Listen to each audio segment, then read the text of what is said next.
You ask Tiger to solve. This deals with linear equations with one unknown.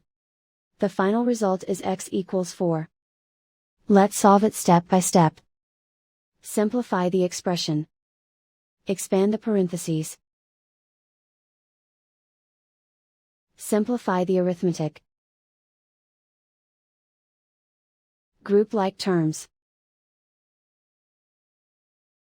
Multiply the coefficients. Group like terms.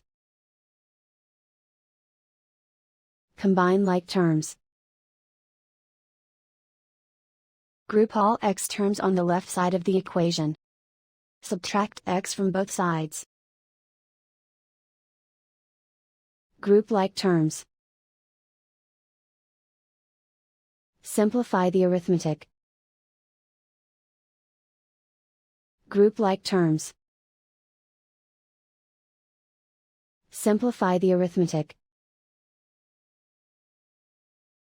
Group all constants on the right side of the equation. Subtract 10 from both sides.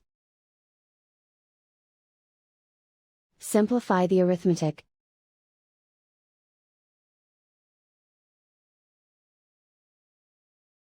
Isolate the x. Divide both sides by 3. Simplify the fraction. Find the greatest common factor of the numerator and denominator. Factor out and cancel the greatest common factor. And so the final result is x equals 4.